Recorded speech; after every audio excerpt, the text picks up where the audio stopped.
Montana Territory. Late autumn of 1872, the wind came down off the Bitterroots cold enough to steal a man's breath. But it was not the wind that stopped Cowboy Cassian Boone in his tracks that morning.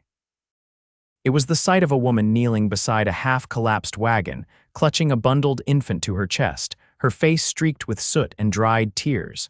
She looked like she had not slept in days. Her dress was torn at the sleeve, the hem soaked in mud. The baby whimpered, quiet like he was too tired to cry loud anymore. Cassian dropped from his saddle. "Ma'am," he said, keeping his voice low but firm. "You need help." The woman turned, eyes wide with fear but too hollow to hold much left of it. Her hair, once pinned tidy, hung loose and tangled. She swallowed, voice cracking. "They're gone. The men I was traveling with, I woke up and they were gone. Took the other wagon, took the food." Cassian looked around. There were tracks, wagon wheels heading east and signs of a fast departure, but no blood, just abandonment. "How long ago?" 2 days, I think, maybe 3. She rocked the baby gently, but her arms shook. "I tried walking, but he's too small. He needs milk." Her eyes welled up, but she blinked hard to hold it back. Cassian's jaw clenched. He looked down at the little one. The boy's face was red from cold, his tiny hands curled near his chin.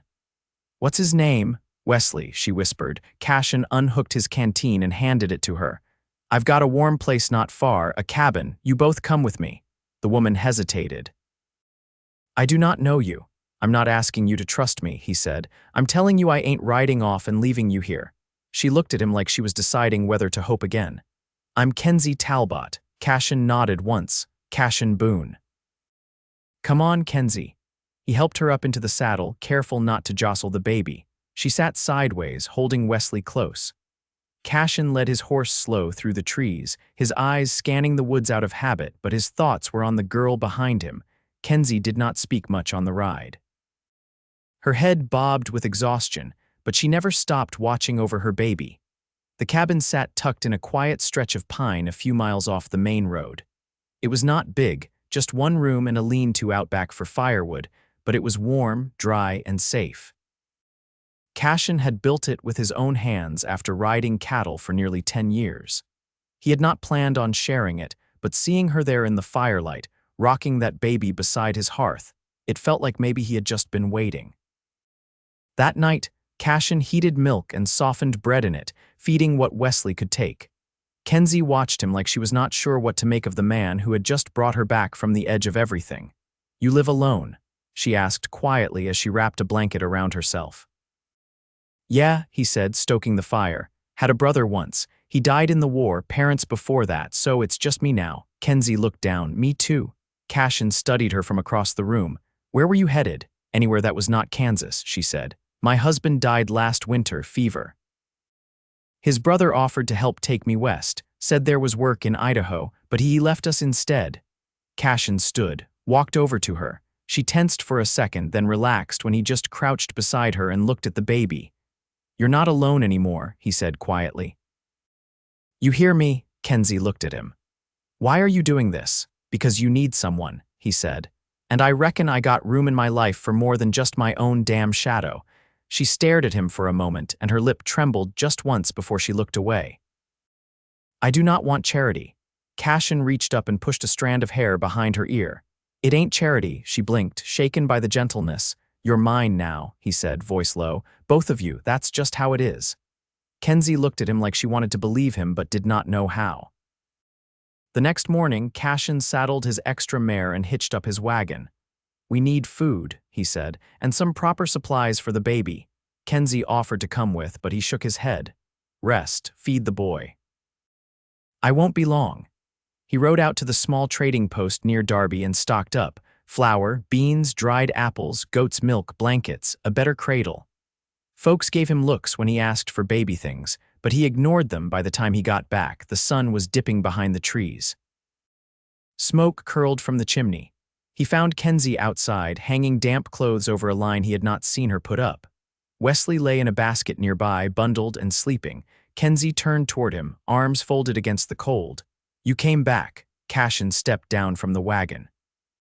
"Told you I would." She looked at all the supplies, then at him. "That's too much. I can work. I can earn my keep." Cassian stepped close. Kenzie, I did not bring you here to put you in debt. I brought you here because I want you safe. She looked shaken again, but this time she did not pull away when he reached for her hand. I do not know what this is, she whispered.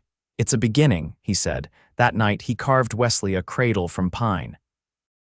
Kenzie watched with Wesley asleep on her chest, her eyes softer than they had been all day. Why are you so kind? She asked. Cassian met her gaze. Because I know what it feels like to lose everything. And I know what it means to get a second chance. Kenzie stared at him for a long time, and then she smiled, small but real. And Cassian Boone, who had not believed in fate or family or love in a long, long time, felt something in his chest shift. He did not say it out loud, not yet, but he knew. He was falling for her. Cassian was hauling chopped wood from the lean-to when he caught the sound of quiet humming through the cabin door, low and steady, like a tune once known and half-remembered. He paused, one arm full of pine logs, and listened as the melody drifted into the cold morning air. It wasn't cheerful, just soft, grounded. When he stepped inside, Kenzie was rocking Wesley near the hearth, her eyes on the flames.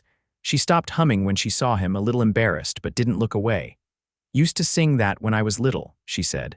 Mama said it was older than her. Maybe from the mountains in Virginia. Cassian set the wood by the door. It's a good sound to wake to. Kenzie nodded but didn't smile. He was fussing. It's the cold, I think. His hands get red too fast. I'll make another pair of mitts for him. Got some elk hide left, her head tilted, curious. You sew enough to keep a shirt on my back. She lifted Wesley to her shoulder, patting his back. I ain't any better. My stitches pucker if I don't watch careful. Cassian poured hot water from the kettle into a tin basin and set it on the table. You want to bathe him while it's warm, she hesitated. You ever done that before? No, but I reckon you have. That earned a faint tug at her mouth, almost a smile. She wrapped Wesley tighter and came to the table, Cassian already moving to lay out a clean cloth and the sliver of soap he'd traded for. While she worked, he stepped outside and split kindling. The wind had a bite to it, but the sun sat higher than it had in days. The snow that had dusted the ground 2 nights back had melted into the earth, leaving the land smelling of damp pine and thawed bark. He stacked the wood neatly against the side wall and glanced toward the pasture where the mare grazed, her breath rising in faint clouds. When he returned, Kenzie was feeding Wesley from a cloth-wrapped spoon, her brow furrowed with concentration. He's eating better, she said without looking up. Cassian sat across from them. You look less tired. She didn't answer right away. I slept, she said finally. Didn't expect to. You trust me that much already? I don't trust easy, but I didn't wake up scared last night, that's something. Cassian leaned back in the chair, arms crossed. You planning to stay, Kenzie? She looked up at him, eyes sharp. Is that an invitation or a question? Both. She set the spoon down and shifted Wesley to her lap. If I stay, I won't just sit here waiting for you to bring everything home. I know how to wash, bake, mend. I can help with the mare, too used to tend horses growing up. You don't need to prove anything. I do, she said, voice firmer now. I never had a place that felt like mine. I don't want to be a guest. Cassian let that settle between them, then he nodded once. Then it's yours, he said. This place, as much as it's mine. Kenzie blinked and her hands stilled over the blanket. Just like that, don't see the sense in waiting. You're here, you're willing, that's enough for me. Wesley stirred, letting out a small cry. Kenzie hushed him gently, rocking him with practiced ease. Cassian watched her hands, how sure they were, how careful. Later, they went out together to the small root cellar. Kenzie carried a lantern while Cassian lifted the heavy cover and descended the narrow steps. She handed down the light and followed, brushing cobwebs from the low ceiling with her sleeve. Never had a cellar before, she said, eyeing the shelves. Always kept things in crates behind the stove. Too many bears in these hills for that. She ran her finger along a jar of peaches, then turned toward him. You built all this yourself. Took time. I was a different man when I started. She tilted her head. What kind of man were you? Angry. Didn't know what to do with it. Just rode and drank and fought when it suited me. Why'd you stop? Didn't feel like living, just surviving. Then I got tired of that. Kenzie didn't say anything. She picked up a jar of beans and followed him back up the steps. That evening, they sat across from each other while the stew simmered. Kenzie was threading a needle, mending a tear in one of Wesley's blankets. "Do you ever go into the mountains?" she asked. "Sometimes, for elk or pine." "Not far this time of year. My brother used to say the mountains hold things older than men, secrets, ghosts." Cassian's gaze flicked toward the window. "I believe that. You ever see anything?" he considered. "Once saw a man walk into the trees and never come back, no trail, no sound." "Just gone," she shivered. "Maybe he didn't want to be found." "Maybe," Cassian said, "or maybe the mountain wanted him more than we did." The stew boiled over slightly, and Kenzie rose to tend it. Cassian watched her move with quiet purpose. She looked like she belonged there barefoot, sleeves rolled, firelight warming her face. When she turned back, her eyes met his. "I'm not afraid out here," she said. "You don't have to be." She came to the table with 2 bowls and sat down beside him, not across. "I think I'm starting to believe that," she said. Cassian didn't answer. He just passed her the spoon and sat close enough for their shoulders to touch. The silence between them was no longer heavy. It was home, 2 weeks past. The first snow came slow, falling in lazy spirals, dusting the pines like sifted flour. Cassian stood on the cabin's porch with an oilskin draped over his shoulders, watching the sky thicken with gray. From inside came the rhythm of Kenzie's tread and the soft gurgles of Wesley waking from midday sleep. She had taken to the place without hesitation. Not with cheer, she wasn't a woman who played at pretending, but with quiet commitment. She swept the floor every morning, not out of habit, but because she needed the dirt gone. She kept the fire steady, not to impress, but because the baby couldn't afford a chill. She did what needed doing without asking, without fuss. Cassian hadn't expected the sound of her voice to settle into the wood of the place, but it had. She read aloud sometimes, low and deliberate, from an old volume he'd forgotten he owned. She didn't ask why he had it, and he didn't tell her.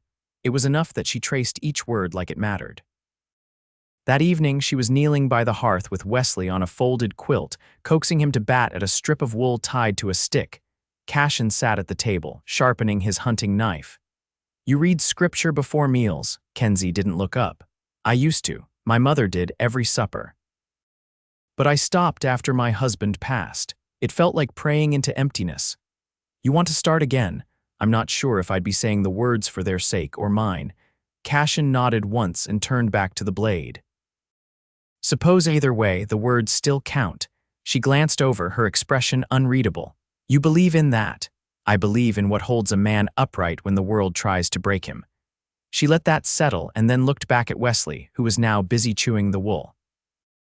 "He's getting stronger. He'll walk early," Cassian said. "I can feel it. He'll climb everything before he learns to talk." Cassian chuckled under his breath. "He's got your stubborn eyes." Kenzie's gaze flicked to him, then away. "You don't know me well enough to say that.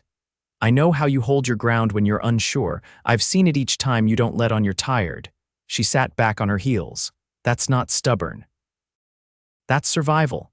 A man could call it the same thing." Kenzie leaned back against the wall, drawing her knees up.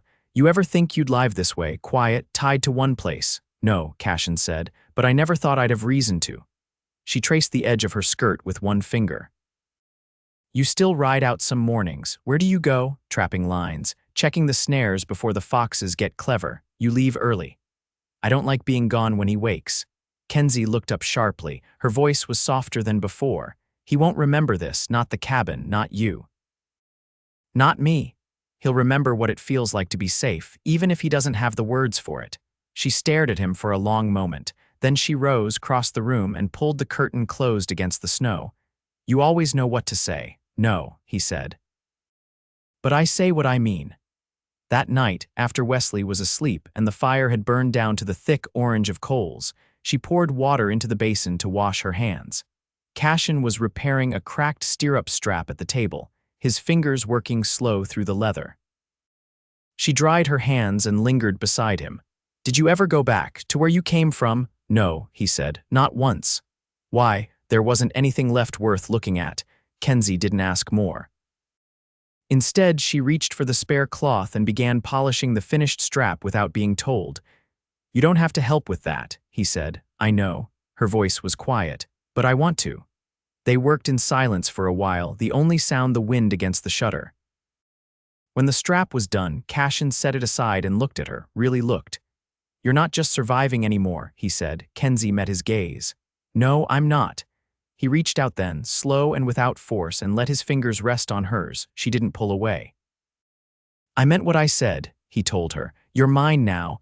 Kenzie's voice barely rose above the fire's whisper. "And you're mine," he nodded once. "Every part."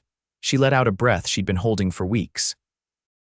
Then she leaned forward and pressed her forehead to his, just there, just long enough to make the promise real. Outside, the snow kept falling. Inside, the silence warmed. The wood smoke curled steady from the chimney, pale against the morning fog that drifted low through the trees. Cassian shut the barn door with a thud and brushed his palms against his coat, the chill biting through the seams. The mare had begun favoring one leg, and he'd spent the last hour rubbing liniment into the joint, whispering soft to keep her calm. Inside, Kenzie was bent over a sheet of muslin, stitching a lining into the cradle. Her fingers moved with quiet focus, needle passing through cloth in measured rhythm. Cassian paused in the doorway, watching her movements, the way her brow creased when the thread pulled tight. Wesley lay tucked in a worn shawl beside her, his small breaths even. "You always sew this quiet?" Cassian asked, tugging off his gloves. Kenzie didn't look up. "I do better work when I'm not talking." He crossed to the hearth, holding his hands toward the warmth. "Looks like you've done this before." "Only once. For my niece, but that was years ago. She didn't live long." Cassian didn't speak right away. The fire popped once, and a knot in the log gave way with a hiss. "What happened?" he asked, voice low. "Fever in the spring," Kenzie said. "She was only 6 weeks. My sister never tried again after that." He pulled a chair near hers and sat. "I'm sorry." Kenzie tied off the thread and tucked it beneath the lining. "Loss makes some people harder, made her bitter, made me cautious." Cassian studied the cradle. "You've been anything but cautious here." "I'm still learning what it means to stay," she said. "Some days I feel like I'm waiting for the world to shift again." "It won't," he said. "Not unless we let it."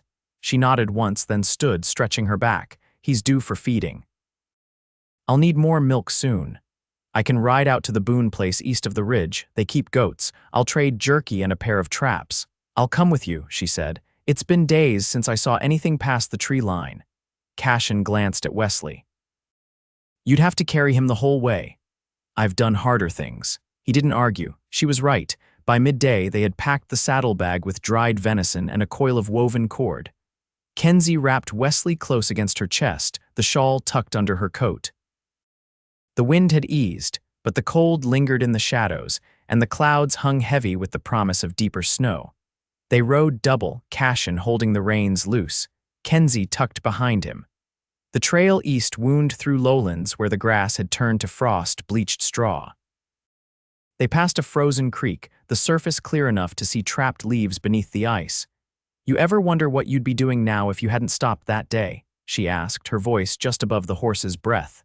"No," Cassian said. "Wondering doesn't change what is." She was quiet a moment.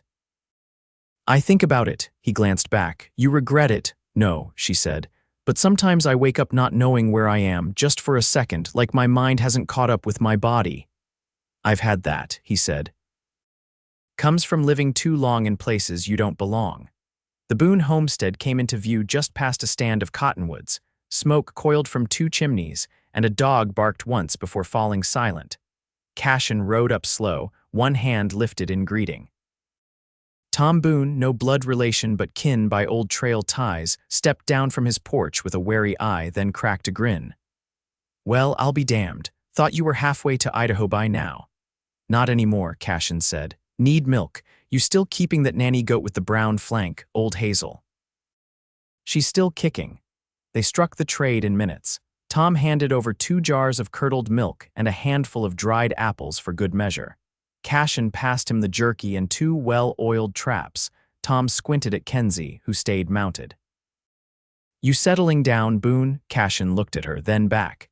"Yeah, I am." They rode back slower, the wind rising with dusk. Wesley slept against his mother's chest, his cheek pressed to the curve of her collarbone. Kenzie leaned forward. "That man, Tom. He knew you well, rode with him 2 seasons. He saved my hide once in Cheyenne. We don't talk much now." I could see it in his face, she said. He was surprised. I was surprised too, Cassian said. Didn't know I could feel settled. Not really. She rested her forehead against his back for a breath. Do you now? I do. Night had fallen by the time they reached the cabin. Cassian swung down, helped Kenzie dismount with one arm around her waist. Her closeness lingered, even after she stepped back. Inside, she poured the milk into a pan and warmed it near the fire while Cassian cleaned his rifle. Wesley stirred in his basket but didn't cry. Kenzie turned to him. I want to raise him right, not just feed him. I want him to grow up knowing what good looks like. He will, Cassian said. He's got you. She looked at him then, not with uncertainty but with intent. And he's got you too, Cassian stood slowly. He does, she stepped closer, her voice steady. I don't know how to love someone without guarding myself. He reached for her hand. Then don't guard. Just choose. Her fingers curled around his, warm and sure. I choose you. Cassian leaned in, resting his brow against hers. And I choose both of you, every day. The snow began again outside, soft against the window pane. Inside, the fire kept low and steady and nothing more needed to be said. In the weeks that followed, the world narrowed to the quiet rhythm of shared work and slow, earned peace. Snow deepened across the hills, turning the trail into the valley near invisible. The trees stood hushed beneath white weight, and the sky kept to a dull pewter most days. Cassian built a sled from ashwood and fitted it with wide runners, not for travel, but to haul water and firewood without slipping. Kenzie wrapped Wesley in layered wool and carried him slung near her chest while she helped stack kindling beneath the eaves. They spoke less during chores, now not out of distance, but understanding. The silence between them had grown familiar, steady, comfortable. Inside, the cabin held a warmth that had nothing to do with the fire. Kenzie had hung dried yarrow and pine along the beams, claiming the space with small, practical touches. The cradle sat beside the bed now, not the hearth, and Cassian had begun whittling toys for Wesley to grasp thin rings, a rounded horse, a smooth-handled rattle. One evening, after the wind had swept hard enough to rattle the shutters, Cassian returned from checking the trapline with a hair slung over his shoulder. He stomped snow from his boots and hung his coat near the door. Kenzie stood at the table, her sleeves dusted with flour. She was shaping dough by hand, her face turned toward the firelight. You ever think about teaching him to read? Cassian asked quietly, setting the hair on the chopping block. Kenzie looked up. He won't be old enough for years. Still, when he is. She wiped her hands on her apron. My mama taught me with a book of Psalms and a willow switch. I'd rather find a gentler way. Cassian nodded. There's a schoolhouse near Hamilton, small thing. The teacher comes in from Missoula once a month just to check on the children. Kenzie leaned against the table. You think we'll still be here then? I'm not going anywhere, he said. Not unless you are. She watched him skin the rabbit with practiced ease, his hands sure but not rushed. I never thought I'd have this, she said. A place where the days don't all feel like holding my breath. You deserve it, he said. I don't think it's about deserving, she replied. Some people just find each other at the right time. Cassian looked up, his eyes steady. Then I'm glad I passed through that ridge when I did. She stepped toward him, brushing her fingers just under his jaw. You saved us. He shook his head. You did that yourself. I just gave you space to do it. That night, after Wesley had settled into a deep sleep, Kenzie sat at the edge of the bed, her hair unpinned and falling over her shoulder. Cassian poured water into the basin and handed her the cloth without a word. She washed her face, then his, slow and tender. The room was quiet except for the low crackle of the fire. I've been thinking, she said, wringing out the cloth. If we're going to stay here for good, I want to plant something come spring. A garden, maybe potatoes, onions, something that lasts. You'll have it, Cassian said. We'll clear the ground once it thaws. She leaned into him, her voice soft. I want to build a life, Cassian, not just get through another season. He took her hand. We already are. In the deep hours of the night, with the fire burned low and the wind finally gone still, Cassian reached for her, not out of need but certainty. You're my home now, he said against the curve of her neck. Kenzie turned to him, eyes clear and unwavering. And you're mine. They moved together without haste, every gesture deliberate, every breath shared. When they lay quiet again, her hand rested over his heart and his fingers curled around hers. Morning brought a pale sky, the kind that hinted at melt beneath the snow. Cassian rose early and took Wesley with him to the barn, wrapped snug in a sling. The baby blinked at the open light, his small mouth forming shapes that were almost sounds. Cassian fed the mare and checked the sled ropes, whispering low to the child pressed against his chest. "You're going to grow up strong, little one, and you'll know what it means to stay." Kenzie found them there, her coat buttoned high, boots laced tight. She stood in the doorway watching her son's hand reach toward the dust motes dancing in the sun. Cassian looked up. "He's got your steadiness. He's got your hands," she said. They spent the rest of the day clearing the path to the creek, chopping ice for water, and marking where the garden rows would go once the thaw came. Kenzie showed Cassian how to preserve dried herbs, and he taught her how to reinforce the cabin roofline before the spring rains. Days turned to weeks, and the snow began to loosen its grip. The creek ran louder.